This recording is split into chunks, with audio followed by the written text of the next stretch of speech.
All right, we are back. Thank you guys for tuning in. Thanks for joining. Today we have Ingram Smith of the Battle's End and the Nolecast. Don't forget that, the OG, probably why we're even doing this here today. Ingram, how's it going? It's great, man. I appreciate you having me on today. And Nolecast is awesome and was the opportunity of a lifetime until, there was a second opportunity of a lifetime. So very cool. No doubt. I know that there's some things you can share, some things you can't share, but give us just maybe a crazy kind of takeaway that maybe fans don't realize working on the collective side of NIL. Just things that maybe the regular fan just doesn't even think about that you may have to deal with. It's incredible. It's awesome. It's very cool. It's an experience that I'll forever enjoy. But it's a lot of work, and a lot of work that sometimes you think is going to be there. And then a lot of work that just seems to, you go to bed and you wake up and work grows as mushrooms, I guess, or something like that, because they're there quickly, or maybe it's the doubling of the bamboo of our old friend Kenny Dillingham's reference, whatever it is. Work pops up out of nowhere sometimes, and but that's just, it is what it is. And if you're doing something that's a whole lot of fun, then that work is always going to be there, but maybe it's not as painful or tedious as it would be otherwise. We've chatted with some other people and tried to look at NIL from other perspectives. So if you're watching this and you haven't seen any of those, we've talked with NIL agents, we've talked with athletes, we've talked about folks in compliance. So it's been neat to get different perspectives. In talking with agents, I know that some kids you work with have agents, some kids you work with don't have agents. I want to ask this because we've gotten this a little bit. How much negotiating goes on maybe with the kids without agents? Like, do you guys maybe sometimes make an offer to a kid and they say, no, we want to be here? Or is it kind of like, this is our offer, this is what we're rolling with? Yeah, I would say that far less negotiations happen than maybe people think. I mean, really, and I'm not trying to sound like we're iron-handed authority or something, but we've got a pretty good idea as to where we think is appropriate, and that's kind of reflective of where and what we can do. Now, we've certainly had negotiations, and some contracts took a little bit longer to get there with, but I'm really interested in this series of content, man. I tip my hat to you because I don't have a whole lot of time to do things as much as I would have liked to. Now, obviously, I've got a website that's gone live recently, so it's mutually beneficial for me to jump on your pod. But when you told me that you were doing kind of a whole look at this with athletes, agents, it's a comprehensive look at NIL, and good on you. That's a good thing to do, and interested to hear some other people's perspective in it.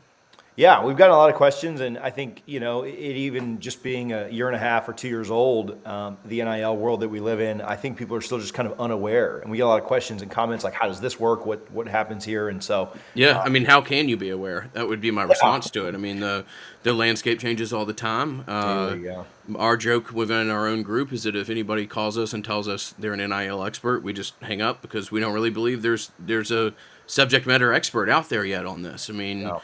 There's people that certainly have great points of view and can bring certain perspectives that are wildly valued, but I'm a little bit hesitant as to, hashtag NIL expert out there. So, and I'm not taking shots at anybody in particular at all. I'm just saying it changes. How can you be an expert on a landscape that changes every 90 days or, there's different provisions? Or here's a different landscape, TJ. Do rules even matter? Because like when I talk to people in this space, they tell me what Texas A&M has proposed is wildly, I don't know if the term is illegal, but is not within, the bounds of the structure currently on multiple different fronts. Doesn't appear as though they're all that particularly concerned about that. Yeah. So are there, rules, what rules, and who's enforcing them? So I don't mean to just go off on some deranged tangent here, but it is a wild place to occupy, most certainly. Yeah. When you talk about there not being a ton of negotiation, how we make a pretty substantial offer, a pretty reasonable offer. How do you balance both market value and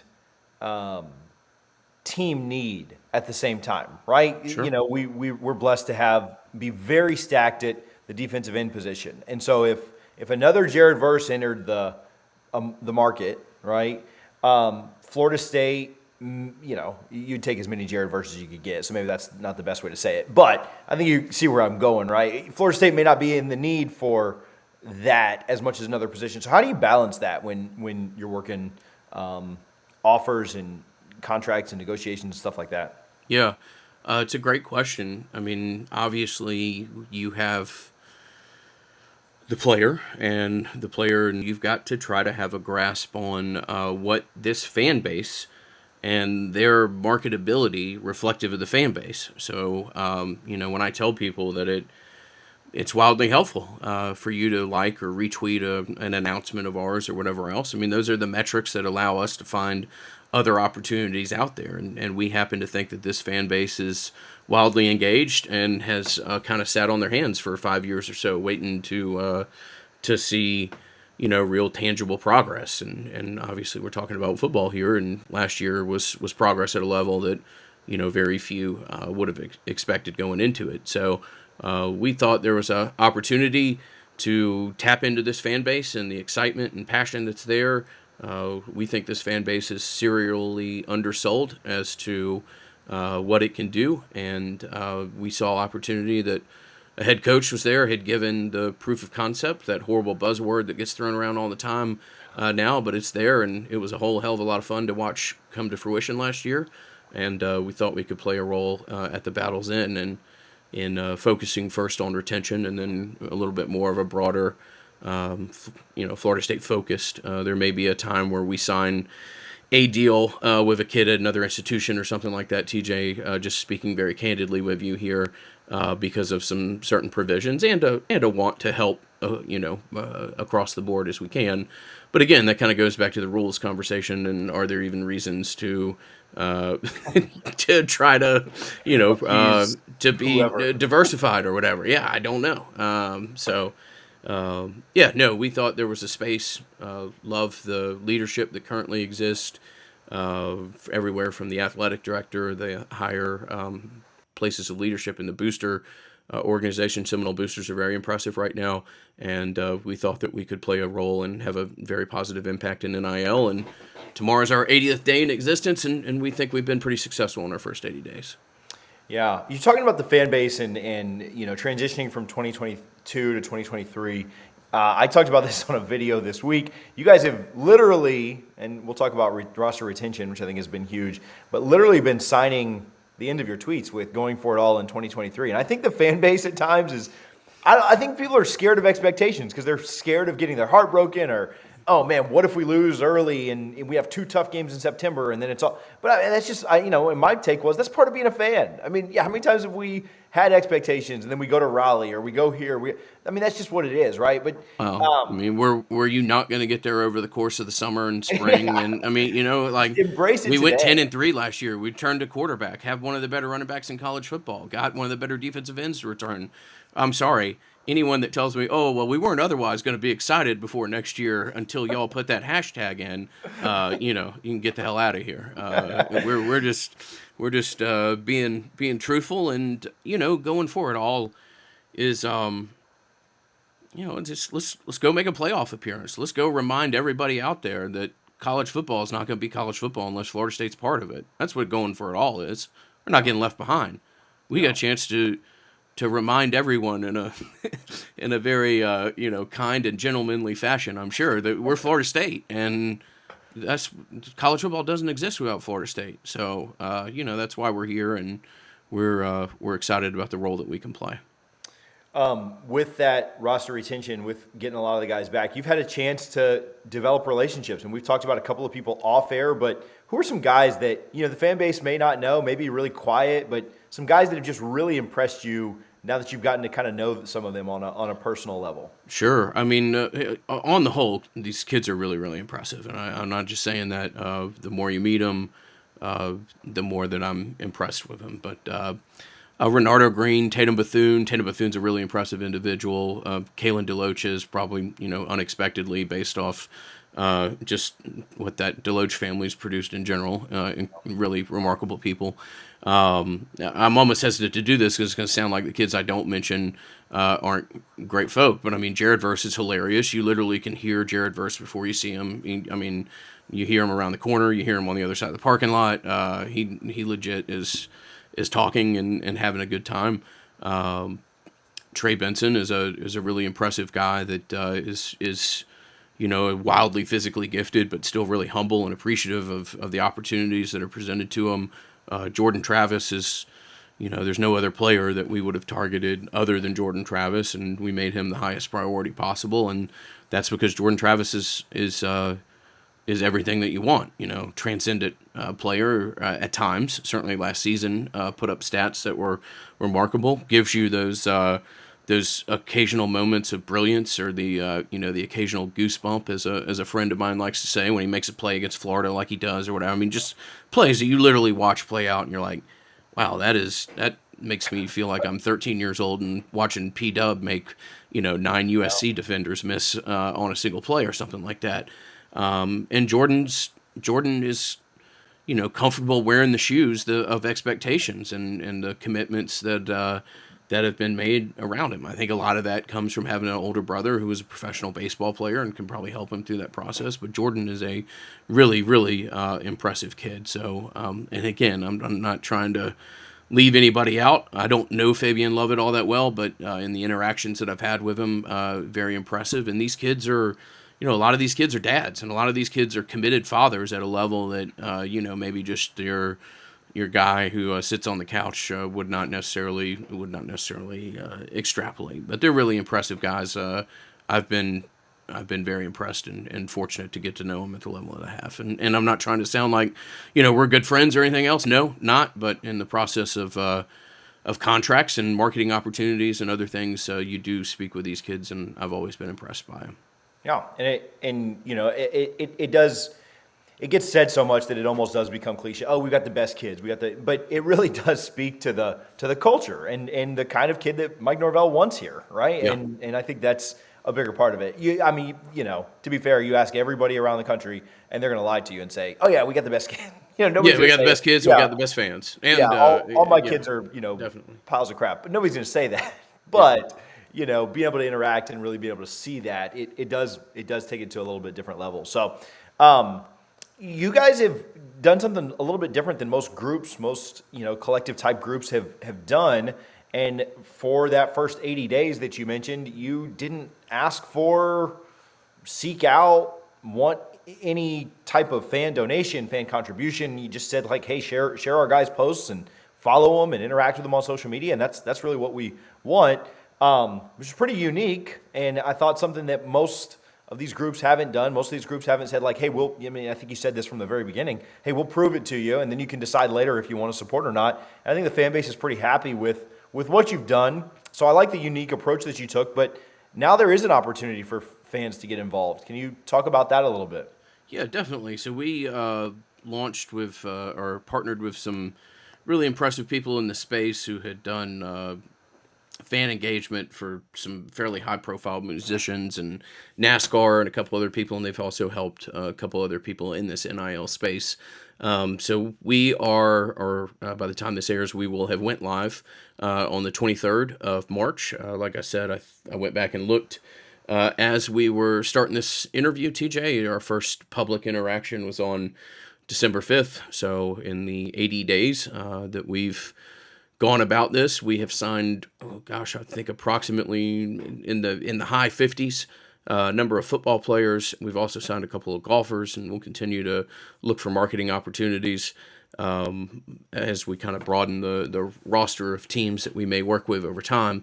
But we've gotten a public endorsement from Mike Norvell. We have certainly received some kind press in various places suggesting that we're one of, if not a leading force or the leading force in NIL work right now. And, we're really proud. There's kind of a loose grouping of people that have known each other for a long time. And we all kind of, I guess, collectively, pardon the pun, looked around and realized that we may not have the bandwidth and resources within this own grouping of friends to go about trying to do something like this. So we're very fortunate that we had and have the support of individuals with very significant resources, and we all kind of figured out what role we could play in launching something like this. And you're right, we just ask that people, we realize that the collective space in general is at times complicated and at times crowded, and people aren't always willing to, and wanting to start throwing their money at things that they aren't sure what they're doing, or haven't perhaps earned their own internal brand recognition that wants them to support financially. So we just said, give us a little bit of time, let us work, and we ask that at some period of time in the future, you make a decision as to whether or not we're a group that you want to align with. And so yeah, we started doing that on Thursday, and I'm not going to fake like this is in the future, and I'm really excited as to what the results have been. I don't know, but I think we're going to have a successful launch, and I really really look forward to seeing what the response is. So yeah. We could record that 2 different ways, and then we could, or maybe 3. And one I'll be like, people didn't respond the way that I thought they would. TJ.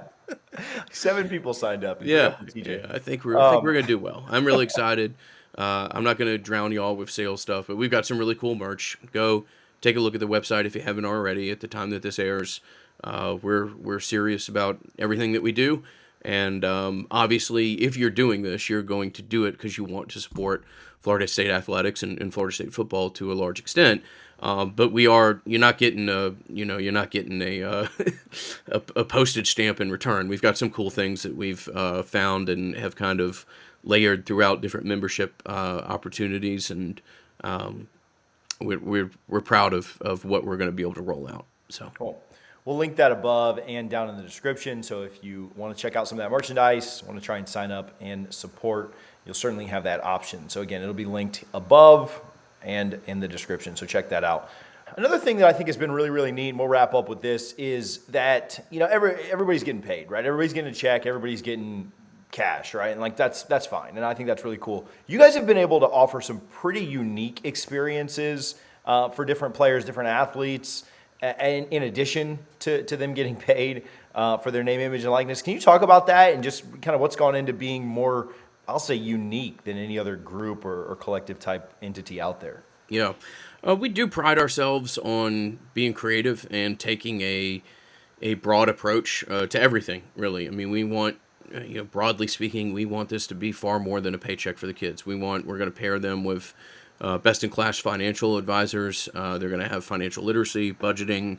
We think that this can be, kind of the foundation of which they can help launch their professional career, whether that they be in football or anything else. I mean, they can come out of college with a little bit of money, not have a whole lot of debt, and hopefully have a financial plan that maybe your average 22-year-old recent college graduate wouldn't have otherwise. So, and we take that approach with everything that we do. I don't want to go into too many details, but there's every opportunity to pair with a kid is different, and there's things that are very important to them. There's things that are very important to their parents, and maybe it means that we find opportunities for them to learn more about the civil rights movement as part of some of their nonprofit deliverables that they can do, or maybe they can be involved in a particular charity. A lot of these kids have either parents or children or loved ones that have particular afflictions that mean a whole lot to them. So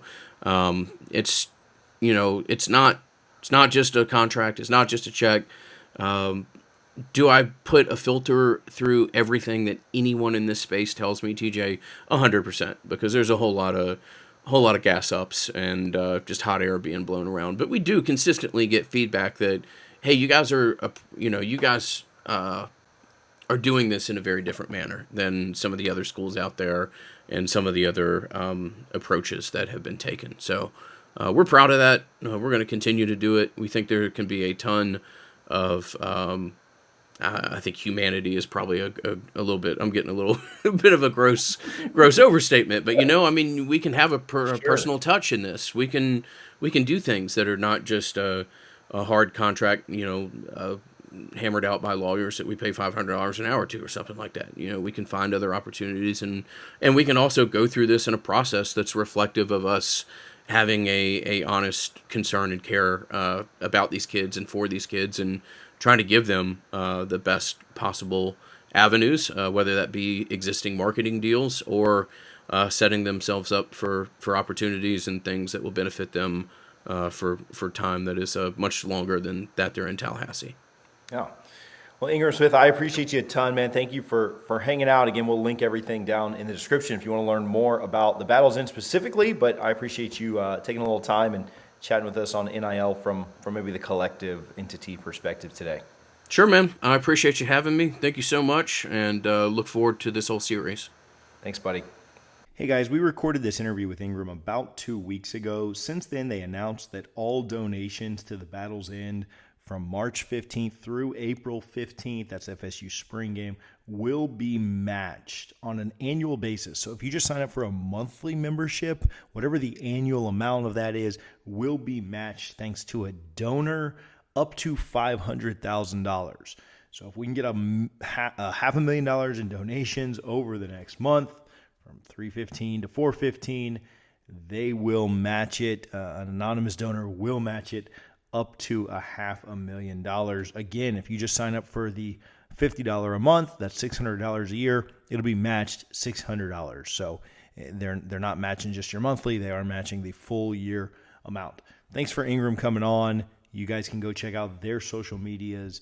You can look up The Battles End, both thebattlesend.com and The Battles End on social media.